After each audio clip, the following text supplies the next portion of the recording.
30 years of trusted brilliance. Sarvana Elite Golden Diamonds, now in Coimbatore, the ultimate destination for exclusive designs. அனைவருக்கும் வணக்கம். படத்தின் இயக்குனர் ராம்தேவ் ரொம்ப விவரமான ஆளுன்ட்டு ராதாரவேன்னு சொல்லிட்டாரு. ஒரு டேரக்டர் ராதாரவேணுன்னே ஏமாத்திருக்காருன்னா நாங்களே ஏமாத்துறோம். என்னோடய அசிஸ்டண்ட்டு முரளி அவரோட ஃபோன் பண்ணி சார் இது மாதிரி ராம்தேவன் டைரக்டரு படத்தில் நடிக்கணும்னு கேட்குறாங்க சார். ஓகே, பொது எத்தனை நாளுன்னு கேட்டு நான் ரொம்ப கம்மியாக இருந்துச்சு. ரொம்ப நாள் கம்மியாக இருக்குது, இதில் என்னத்தை நடிக்கிறது ஒன்று வேணான்ட்டேன். அப்போ திருப்பி முரளி பேசினார். நேராக வந்து லைன் சொல்கிறோம்னாரு. சரி ஓகே லைன் கேட்டேன். கதை கேட்கல, பீனிங்கே சொன்னார். டாஸ்மாக் போறிய? சரி, டாஸ்மாக் போ. ஓகே, பாட்டில் வாங்கி குவார்ட்ரு வாங்குறிய? நான் ஆரம்பமே மாறியா இருக்கேன். சரி சரி, பாட்டிலுக்கு பைசா கொடுத்து கூட 10 ரூபா கேட்டானுங்க. என்னடா பாட்டிலுக்கு மேலே 10 ரூபா கேட்குறேன்ட்டு தாராறு பண்ணி என்னப்பில் நடிக்கிறேன்ட்டேன். அதனால் அப்புறம் கதை இல்லை, நமக்கு இந்த மேட்ரு போதும். பாட்டிலுக்கு 10 ரூபாங்கிறது பற்றிட்டு எரிஞ்சிச்சு. சரி, இப்போ நம்மளும் பண்ணால் அப்போ என்ன தான் துணிச்சல் கிட்டதான் அர்த்தம்.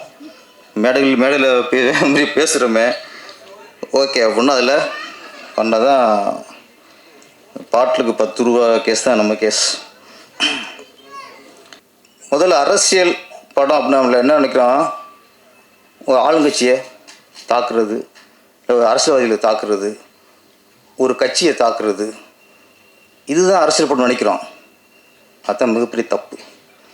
ஒரு இயக்குனர், ஒரு படைப்பாளி ஒரு அரசியல் படம் எடுக்கிறான்னா மக்கள் மீது உள்ள பற்று, அக்கறை. ஆளுங்கட்சி குறைச்சி என்ன வருது?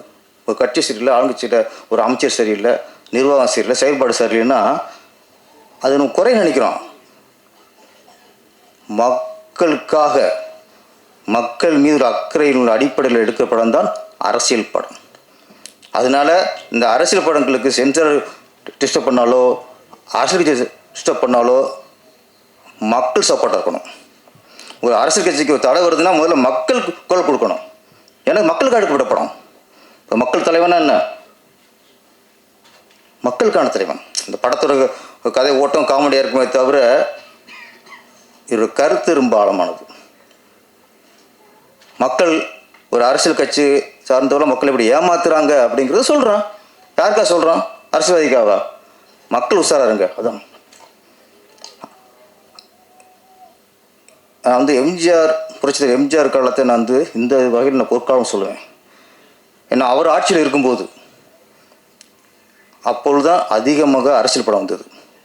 ஒரு பக்கம் மணிவண்ணன் சார், இன்னொரு பக்கம் வி.சி. குகநாதன் சார், இன்னொரு பக்கம் ராமநாராயணன் சார்,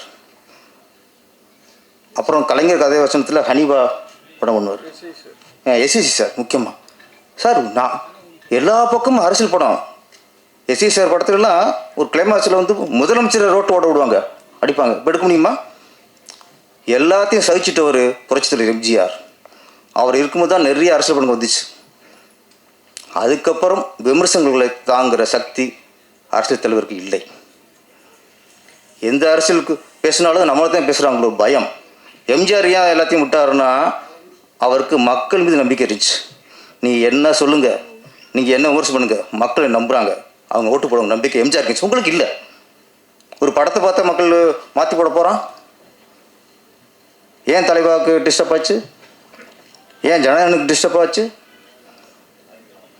ஏன் இன்னைக்கு அரசியல் படம் இருக்கு, ஏன் இவ்வளோ பயப்படுறாங்க?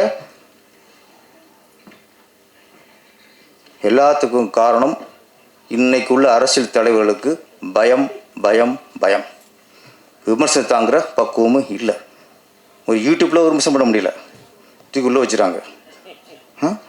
ஒரு பத்திரிக்கையாளர் விமர்சனம் பண்ண முடியல, தூக்கி உள்ளே வச்சுறாங்க. ஒரு தலைவனுக்குள்ள தகுதி எந்த பதவியாக இருக்கும், எந்த பதவி வந்தாலும் சரி, அவங்களுக்குள்ள ஒரே ஃபஸ்ட்டு முதல் தகுதி நீங்கள் விமர்சனத்தை தாங்கிக் கொள்ள வேண்டும். இல்லைன்னா பொது வாழ்க்கை வராதியே. Sarvana Elite Gold and Diamonds, the ultimate destination for exclusive designs.